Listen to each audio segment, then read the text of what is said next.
जमलेल्या माझ्या तमाम हिंदू बांधवांनो, भगिनींनो आणि मातांनो, जय श्री कृष्णा, जय यादव, जय माधव। अरे आप भगवान कृष्ण की पूजा करते हो ना? करते हो कि नहीं? तो जरा जोश दिखाओ, जरा जोश जोश में बोलो जरा, जय यादव, जय यादव, जय श्री कृष्णा, जय शिवाजी। हाँ, ऐसे कुछ चाहिए, नहीं तो भगवान कृष्ण कहेगा, सोचेंगे कि अरे किसके लिए मैं जाऊं। मैं सबसे पहले तो यादव सेवा संस्था को धन्यवाद देना चाहता हूं, क्योंकि आपने अपने धार्मिक समारोह में अपना मानकर मुझे आमंत्रित किया, इसलिए मैं आप सभी को धन्यवाद देता हूं। धन्यवाद मैंने इसलिए दिए क्योंकि आज के जमाने में अपना मानना, और अपना मानना है तो किसे मानना, बहुत मुश्किल हुआ है। और ये तो राजनीति है। कल तक जो अपने घर में रहा, परिवार में रहा, अपना माना, अपना समझा, वही आज अपना दुश्मन बनकर सामने खड़ा हो गया है। और फिर यहीं पर आती है भगवान श्री कृष्ण जी की याद। महाभारत जो गीता समझाई थी भगवान कृष्ण ने अर्जुन को, सामने तो अपने ही थे लोग, तो अर्जुन ने कहा कि मेरे अपने लोग हैं, मेरे परिवार के लोग हैं, मेरे रिश्तेदार हैं, मैं कैसे उठाऊं धनुष्य बाण। कह धनुष्य बाण भी उन्होंने चुरा लिया अपना, डर गए। लेकिन महाभारत में जो भगवान कृष्ण ने सीख दी है हमें कि सामने कोई भी हो, लेकिन धर्म के खिलाफ जो अपना हथियार उठाएगा उसका निर्दालन तो करना ही होगा, करना ही होगा। और सिर्फ हम पढ़ते आए हैं यदा यदा ही धर्मस्य, तो अब जब भी धर्म के खिलाफ अधर्म उठकर खड़ा हो जाएगा तो अपने आप में आपके बीच में भगवान कृष्ण को देख रहा हूं। महाभारत कब हुई पता नहीं, कुछ हजार साल पहले की बात है, लेकिन भगवान कृष्ण से हमने क्या लेना चाहिए। आज के भगवान कृष्ण तो मैं आप सभी में देख रहा हूं। भारत की जनता, हिंदुस्तान की जनता ही भगवान कृष्ण का रूप है। और डॉक्टर साहब क्षमा करिए, आपको थोड़ा सा रोकना पड़ा, क्योंकि आप तुमचं मन उचंबळून आलं होतं। लेकिन मैं आपको वादा करता हूं, आपको वचन देता हूं, आज की सभा कोई राजनीतिक सभा नहीं है, लेकिन यहीं पर मतलब मैदान तो छोटा पड़ जाएगा, अभी तो छोटा मैदान है। मेरा भाईंदर में पब्लिक मीटिंग ले लो, मैं आता हूं, मैं जरूर आऊंगा। और जो भी बात आपने कही है कि उत्तर भारतीय और मराठी मानुस दूध और शक्कर के जैसे मिलजुल गया है, ये तो आप मानते हो ना? मानते हो कि नहीं मानते हो? तो अभी आपको ध्यान देना पड़ेगा कि दूध और शक्कर में नमक कौन छिड़क रहा है, कौन अपने आप को, हमें, हमारी जो एकता है उसमें नमक कौन डाल रहा है। अभी तो जमाना है, राम मंदिर का निर्माण होने जा रहा है, बड़ी गर्व की बात है, खुशी की बात है, आनंद की बात है।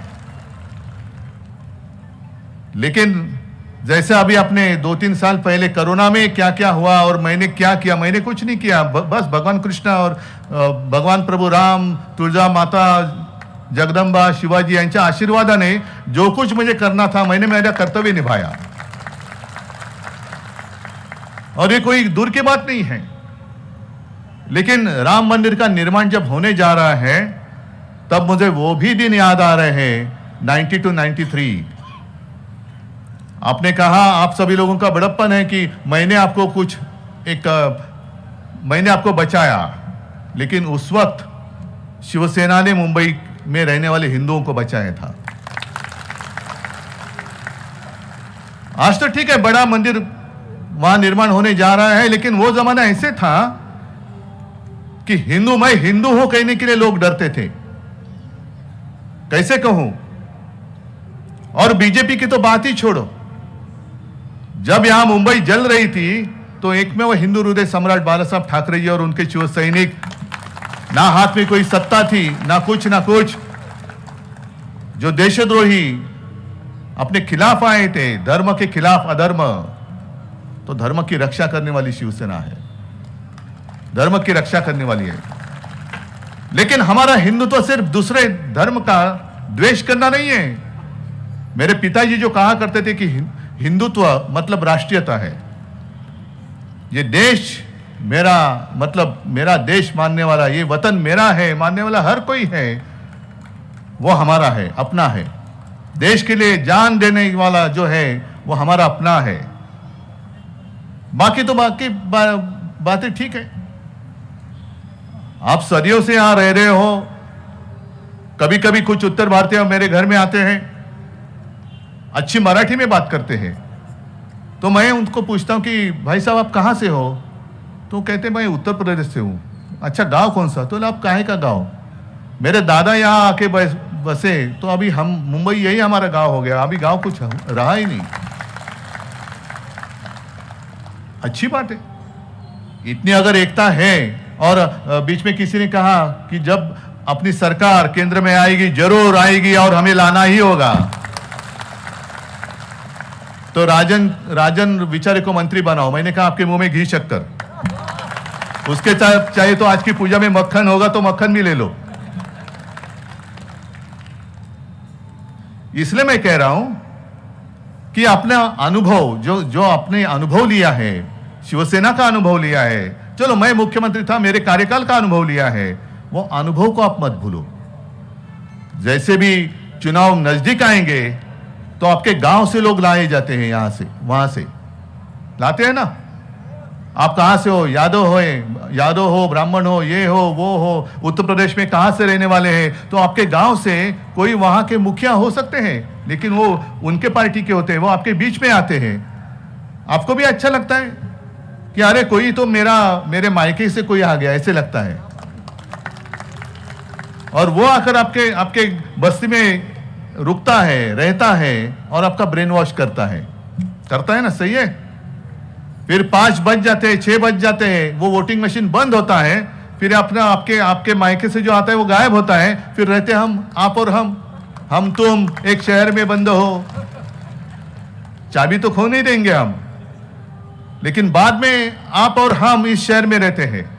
जब भी कोई जरूरत आती है तो आप हमारे साथ आते हैं, हम आपके साथ देते हैं, लेकिन चुनाव आते हैं तो न जाने कहां से, भले आपके गांव के लोग हो, वो आपके बीच में आकर आपका ब्रेन वॉश करते हैं। और इसलिए मैंने जो शुरुआत की कि दूध और शक्कर में नमक छिड़कने वाला कौन है, उससे आप दूर रहो। उनको कहना भाई साहब हम यहां सुखी हैं, आपकी कोई आवश्यकता नहीं है। हमारे यहां महाराष्ट्र में सुखी है, मुंबई में सुखी है, हमें कोई आपत्ति नहीं है, कोई संकट नहीं है। जब भी कोई आपत्ति आती है, वो चाहे निसर्ग का, प्रकृति का प्रकोप हो, या दंगा फसाद हो, या कोई एक्सीडेंट हो, पहले दौड़कर कौन आता है? शिवसेना आती है कि नहीं आती है? जैसे यादव समाज संस्था आप जैसा काम करती है, वैसे मेरे हर गांव में, हर गली में शिवसेना की शाखा है। वो शिवसेना की शाखा और शिव सैनिक, जो बाला साहब का शिव सैनिक पहले दौड़ कर जाता है, कभी कभी अपनी जान की भी परवाह नहीं करता है। और ऐसी भी कोई घटनाएं हुई है कि बचाते बचाते मेरे शिव सैनिकों ने अपनी जान गंवा दी है, अपनी जान गंवा, लेकिन वो परवाह नहीं करते, अपने परिवार की परवाह नहीं करते। अपना मेरा क्या होगा, मेरे बाल बच्चों का नहीं, मेरे सामने कुछ हो रहा है तो पहले उनको मुझे बचाना चाहिए। यही हमारा हिंदुत्व है, यही हमारा हिंदुत्व है। और कई बार मैंने कहा है, हाँ हम भगवान कृष्ण को मानते हैं, भगवान राम को मानते हैं, प्रभु रामचंद्र को मानते हैं, सबको मानते हैं। 1 महीने पहले जहां चुनाव हुए, मध्य प्रदेश में हुए, राजस्थान, छत्तीसगढ़, ठीक है, जो भी परिणाम आए सबके सामने हैं। लेकिन खास कर मध्य प्रदेश में कहा गया, हमारे केंद्र के गृह मंत्री जी ने कहा कि अगर आप हमें वोट करेंगे तो हम आपको रामलल्ला का जो दर्शन है वो फ्री में करवा देंगे। क्या रामलल्ला आपकी प्रॉपर्टी है? हाँ, रामलल्ला आपकी प्रॉपर्टी है? अरे कितने साल हो गए, सालों से चलते आ रहे हैं जय श्री कृष्ण जय श्री राम। आप तो अभी अभी आए हो और आपको अभी ऐसे लगने लगा कि जय श्री राम या जय बजरंगबली की जय बोलेंगे तो सारे हिंदू हमारे साथ आ जाएंगे। और यही फर्क है उनके हिंदुत्व और में हमारे शिवसेना के हिंदुत्व में। हमारा हिंदुत्व कैसे है? हृदय में राम और हाथ को काम देने वाला हमारा हिंदुत्व है। मुफ्त रामलला का दर्शन करो। अगर मध्य प्रदेश में करना चाहते हो, अगर कर रहे हो, तो मेरे मराठी महाराष्ट्र में रहने वाले हिंदुओं का क्या? उन्होंने क्या कौन सा गुनाह किया है, कौन सा अपराध किया है? उनको फ्री में रामलला का दर्शन आप क्यों नहीं करते?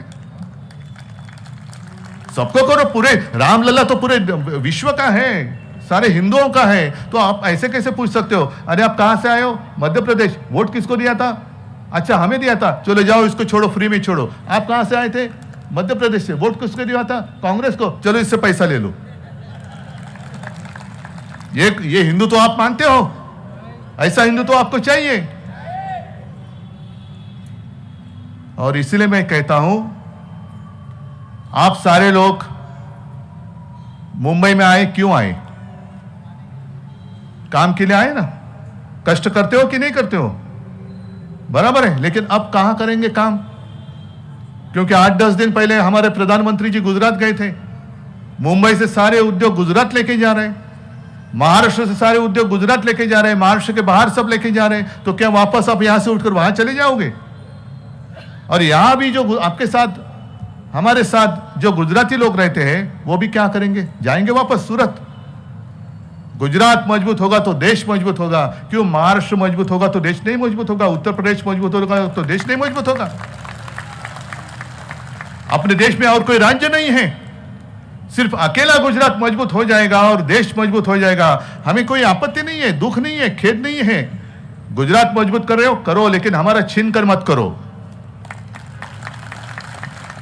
यहां सारे लोग सुख से रह रहे हैं, तो आपके पेट में दर्द क्यों हो रहा है? और ये सारी बातें मैं जब भी पब्लिक मीटिंग आप करेंगे तो विस्तार से जरूर कहूंगा। आज तो मैं इतना ही कहता हूं, श्री कृष्ण जी को प्रार्थना करता हूं कि हे भगवान, उस वक्त जो भगवत गीता आपने अर्जुन को समझाई थी, वही भगवत गीता आप हमारे सारे हिंदू भाई और बहनों को समझाओ, जो हिंदुत्व का आधार लेकर हिंदुओं के खिलाफ एक तानाशाही लाने की कोशिश कर रहे हैं। तानाशाही को खत्म करने के लिए हे भगवान, आपका जो तेज है, आपका जो अंश है, मेरे सब माता बहनें और मेरे भाइयों के बीच में डालो। और जब चुनाव आएगा तो जैसे प्रधानमंत्री जी कहते हैं, वैसे मैं आपको कहता हूं, जय श्री कृष्ण कहो, जय श्री राम कहो और तानाशाही को खत्म करो। जय हिंद, जय महाराष्ट्र। देश विदेशातील प्रत्येक घडामोडींचे लाईव्ह अपडेट मिळवण्यासाठी आता साम टीव्हीच्या सर्व सोशल मीडिया प्लॅटफॉर्मला लाईक, फॉलो आणि सबस्क्राईब करा। तसंच सर्व नोटिफिकेशनसाठी बेल आयकॉन प्रेस करायला विसरू नका।